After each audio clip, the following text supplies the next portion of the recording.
Matt, are you really going to miss the birth of your child just to close a deal? Deal's worth more than you're ever going to be, Stacy, Matt replied, his voice cold and detached as he fixed his tie. I stared at him, a lump forming in my throat. How did we get to this point? At 36 weeks pregnant and on maternity leave, I had slowly become accustomed to Matt's increasing absence. His real estate career consumed him, leaving little room for our marriage. Before my pregnancy, I was a dedicated marketing executive. Now, my days were filled with preparing for our baby boy, while Matt's days were filled with contracts and property viewings. Angie, my best friend since college, had been an incredible support. Stacy, you need to stop worrying about Matt and focus on yourself and the baby, she often said, her voice firm but kind. Easy for you to say, I replied once, tears pooling in my eyes. You're not married to a ghost. Angie squeezed my hand. You deserve better. Remember that. My parents, Lydia and Fred, lived nearby and were another source of steadiness in this storm. Dad helped set up the nursery, while Mom fussed over me, making sure I ate well and rested. Stacy, darling, you need to take it easy, Mom reminded me as she set a plate of food in front of me. Stress isn't good for the baby. Thanks, Mom. I forced a smile, eyes darting to my phone, hoping irrationally for a message from Matt. But there was nothing. Days turned into nights, and Matt's empty promises became a grim routine. He'd drag himself home late, reeking of deals and desperation. Busy night? I asked one evening when he finally stumbled in. Don't start, Stacy. I closed a huge deal today, he snapped, barely glancing at me. The tension grew, but I clung to hope that the birth of our child would bring him back to us. One late afternoon, while resting on the couch, the door clicked open. Hey, Matt, I began, only for my words to trail off as Angie walked in. Matt's not here? I shook my head. Out with clients again. She sighed deeply. Come on, let's get you out for a walk. Clear your head. We strolled slowly down our tree-lined street, Angie chatting about her latest project at work. The normalcy of it was a balm, if only temporary. Back home, I shuffled through the nursery, adjusting tiny socks and folding baby clothes. The car arrived, signaling Matt's return. Matt, can we talk? I began quietly. Not now, Stacy, he murmured, eyes glued to his phone. I bit my lip, fighting the urge to scream. How long could this continue? I placed a hand on my belly, feeling a tiny kick. Soon, I reminded myself. As the days passed, one question haunted me. Could Matt be the father our son needed? Mom, what am I going to do? I found myself asking during another quiet dinner. One step at a time, Stacy, she replied gently. We'll be here for you, no matter what. Matt's phone buzzed with another urgent message, and he picked up without hesitation. I glanced at him, heart heavy. The baby kicked again, a fierce reminder of the life about to change. Matt, I tried again, voice trembling, please be here when I need you, when our son needs you. He looked up briefly, a flicker of something in his eyes before it vanished. I'll do my best, Stacy. But his best, I feared, wouldn't be enough. The pain hit suddenly, sharp and twisting. I doubled over, gripping the kitchen counter. Mom, I cried out, struggling to catch my breath. My phone buzzed incessantly with texts from Matt. Without even looking, I knew he wasn't coming. Stacy, what's wrong? Mom rushed in, panic in her eyes. I think it's time, I panted. Mom grabbed the hospital bag, guiding me to the car as Dad fired up the engine. Hang in there, sweetie. We're almost there, Dad reassured me. We made it to the hospital, nurses swiftly taking charge. I clutched Mom's hand as we moved down the brightly lit corridors. Call Matt, I gasped between contractions. I've called him 5 times, Mom said, worry etched on her face. He's not answering. Hours felt like days as the contractions grew stronger. The hospital room blurred, white walls closing in. You're doing great, Stacy, Mom cooed, wiping my forehead. With every push, all I could think about was Matt not being here, about him treating our child as less important than his precious deals. I ground my teeth, focusing on the baby's need to come out healthy. Finally, after what felt like an eternity, a wail filled the room. My son, my beautiful Nathan. He's perfect, Stacy, Mom said, tears streaming down her face as she handed him to me. I gazed at Nathan, emotions flooding me. The joy of holding him battled with the heartbreak of Matt's absence. As Nathan nestled in my arms, I forced myself to focus on his tiny face, his small breath against my skin. Meeting ran late. I'll come by later. Matt's text felt like a slap. I stared at his words, a cold anger growing inside me. Meeting ran late. Nothing about the birth of his son, just empty words delaying his inevitable absence. "Mom, he'll never change, will he?" I whispered, more to myself than to her. "One step at a time, honey," Mom replied, her voice breaking. Hours drifted by and Nathan fell asleep. Exhaustion took over and I dozed off with a tight grip on his little hand. I awoke to the shuffle of footsteps and the faint beep of machines, but no sign of Matt. Angie appeared, relief on her face. "How are you holding up, new mama?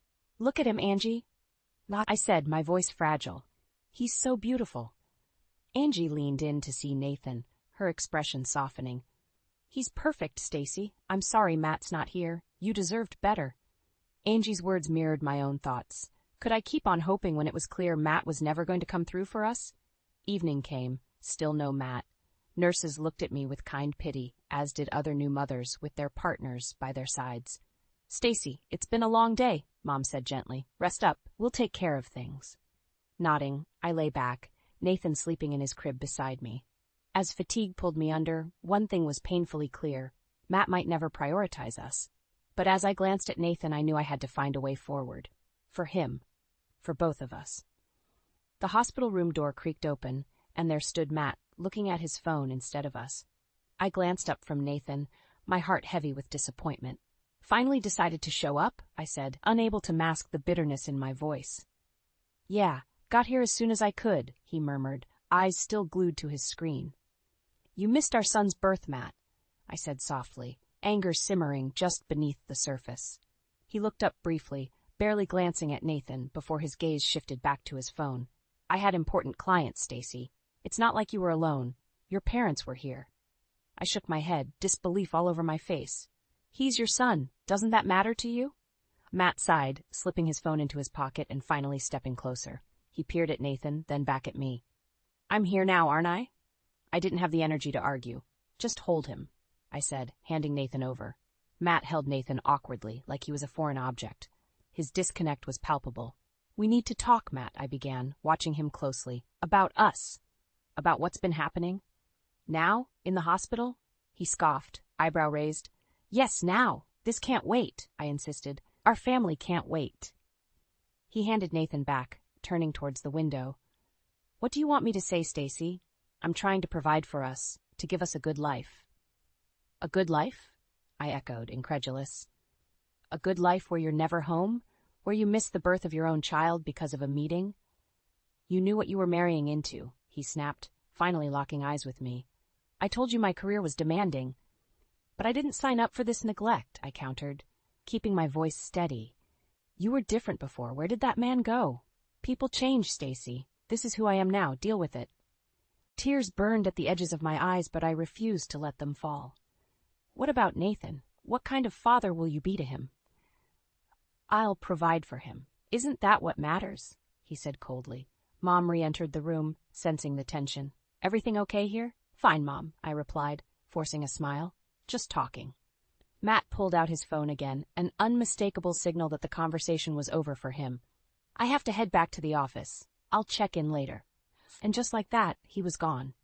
A few days later, I was discharged. As we arrived home, Matt was nowhere to be found. Instead, my parents were there, ready to help with Nathan's adjustment. "Welcome home," they exclaimed, bringing a small moment of joy. They helped me inside, talking about the future, but my mind kept drifting back to Matt's coldness. Flashbacks of our happy days taunted me, shared breakfasts, silly arguments over movies, and plans for a future that now seemed impossible. As I settled Nathan into his crib, I whispered, "We'll be okay, little one. I promise." Then, in a burst of determination, I pulled out my laptop and started searching. For answers, for help, for a way forward. Matt's neglect and ambition had pushed me to the edge, but for Nathan's sake, I would fight. He deserved better than this. We both did. Dad offered a comforting hug. "We're here for you, Stacy, whatever you need." I nodded, with tears finally spilling over. "Thank you, Dad. I'm going to need all the help I can get." I settled Nathan into his crib and stepped into the living room, where Matt sat with his laptop, typing away. The tension was thick as I took a deep breath. "Matt, we need to talk about our finances," I said, trying to keep my voice steady. He glanced up briefly, a hint of annoyance on his face. "What about them?" "How much have you spent on the condo?" I asked, my palms sweaty. It's an investment, Stacy, he replied dismissively, eyes drifting back to his screen. It'll pay off. An investment with our savings? I pressed, voice rising despite my effort to stay calm. And loans? He looked up again, irritation clear. You don't understand how business works. I understand that you're risking our future for it, I stated, struggling to keep my composure. Matt finally closed his laptop, glaring at me. This is about providing for our family and making sure we have the best. Or is it about impressing your father? I shot back, the words out before I could stop them. His eyes narrowed dangerously. Don't bring my father into this. He's already in it, Matt. You're trying to impress him at our expense, I accused, the pieces falling into place. Just then, the front door opened and Greg walked in. He raised an eyebrow at the tension. Am I interrupting something? No, Greg, just catching up on business, Matt said, his demeanor suddenly cooler. Greg smirked, nodding toward me. Stacy, you good? I nodded, taking a deep breath. Yeah, I'm fine. After an awkward pause, Greg turned to Matt. Did you tell her about the plan with the inheritance? I froze, eyes wide. What plan? Matt's face turned beet red. Greg, that's none of her concern. Greg shrugged. She's your wife, she should know. What plan, Matt? I demanded, stepping closer. Matt's jaw tightened. It's nothing, just a way to secure our family's future. He's using Nathan to gain favor with Daddy, Greg interjected, ignoring Matt's glare. Hoping a grandkid in his corner seals the deal. Is that true, Matt? I asked, my voice trembling with anger. Matt remained silent, his expression a cold mask. That silence said more than words ever could. I turned to Greg. Do you know how much debt Matt's gotten us into? Greg frowned. I didn't know the extent, but I figured it was bad. It's worse than you think, I murmured, feeling the weight of our situation. Good to know where your priorities are, Matt, Greg said disdainfully. I always knew you were a piece of work, but this, using your kid? Matt snapped. Mind your own business, Greg. Greg shrugged, just looking out for Stacy and Nathan here. Unlike some people. Exhausted and overwhelmed, I turned to Matt. We're done, Matt. I can't do this anymore. Stacy, don't be dramatic, he scoffed. We're just going through a rough patch. I shook my head, tears streaming down my face. This isn't a rough patch. It's our life, and you've ruined it. With that, I walked past Matt, past Greg, and into the room where Nathan slept peacefully, unaware of the storm outside. I knew one thing for certain. I had to protect him from this mess, from Matt's reckless ambition. The fight was just beginning, and I had to be ready. Greg's parting words echoed in my mind. If you need help, Stacy, you know where to find me. The door slammed behind me as I carried Nathan to the car, my heart racing. We're staying with my parents for a while, I said through gritted teeth, not even looking back at Matt. Stacy, don't do this. You're overreacting. Matt called after me. Ignoring him, I strapped Nathan into his car seat and started the engine. I drove in silence, anger and sorrow fighting for control. Upon reaching my parents' house, Mom and Dad were waiting on the porch, concern etched in their faces. What's happening? Dad asked as he took Nathan from my arms.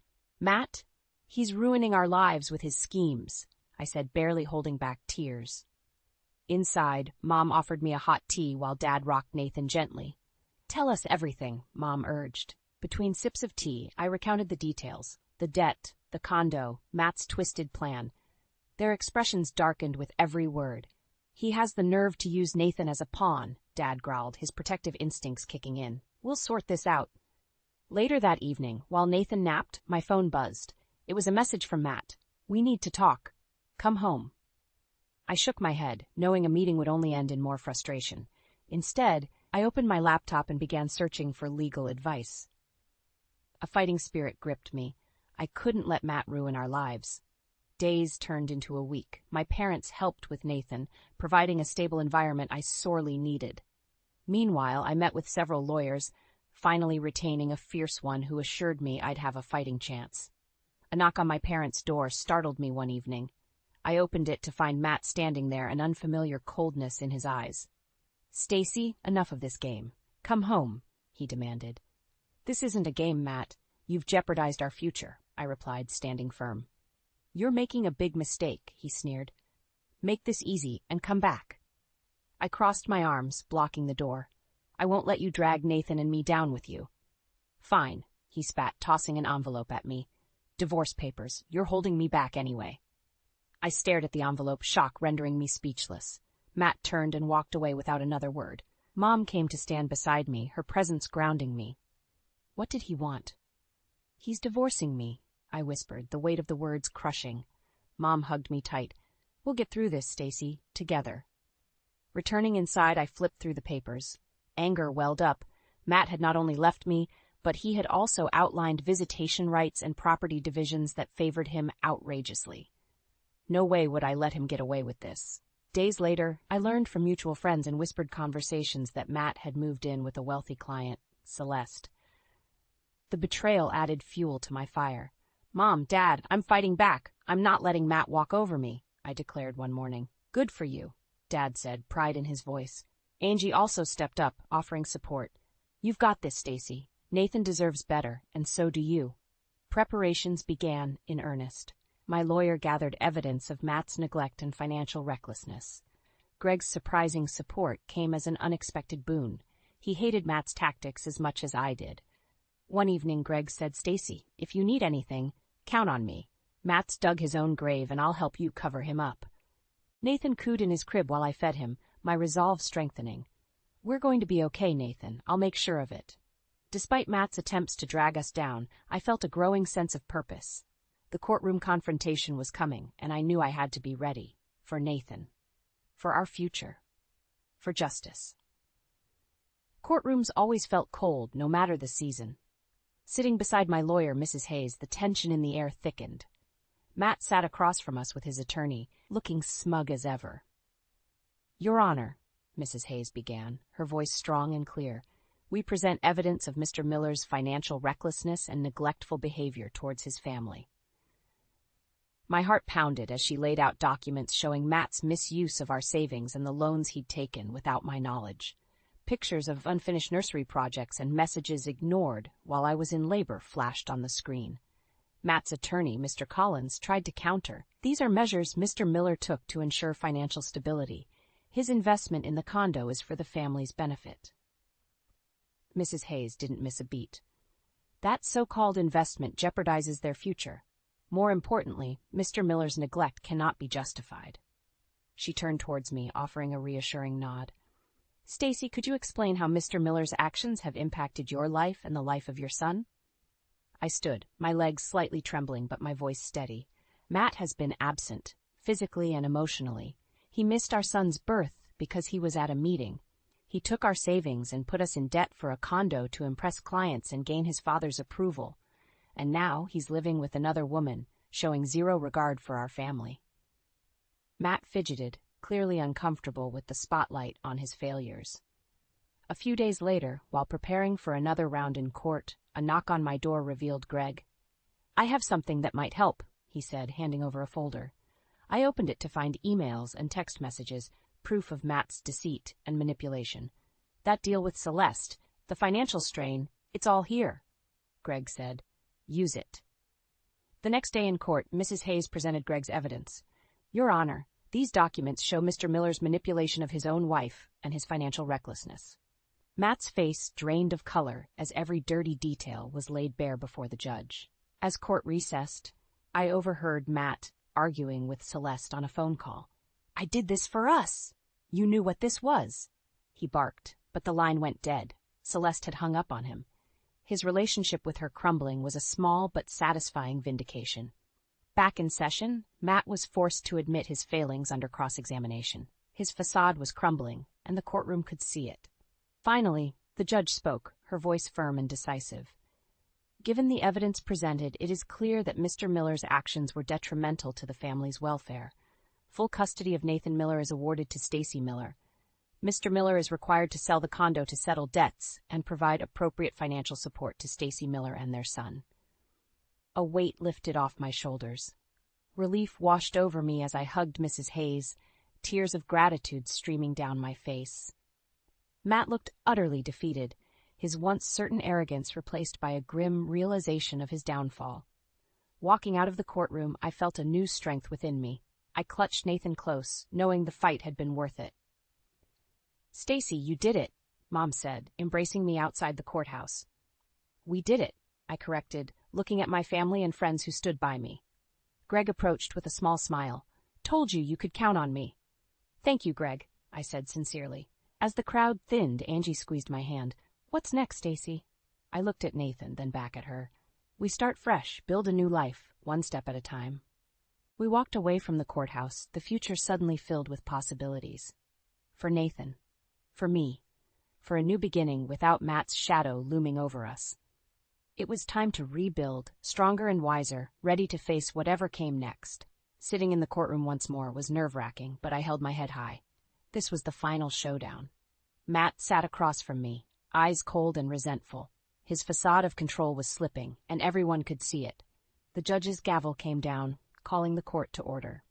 Mrs. Hayes stood up, ready for battle. Your Honor, today we present further evidence showing Mr. Miller's ongoing neglect and financial irresponsibility. She displayed bank statements and documents highlighting the depths of Matt's financial mess. Each piece of evidence painted a damning picture of his recklessness. Matt's lawyer, Mr. Collins, tried to object. Your Honor, these were extreme measures taken to secure a better future for the family. The judge silenced him with a raised hand. Continue, Mrs. Hayes. She nodded and gestured toward Greg, who took the stand. Greg Miller, could you tell the court what you know about your brother's actions? Greg cleared his throat. Matt was always trying to impress our father. He used Stacy and Nathan to get ahead, using family money recklessly.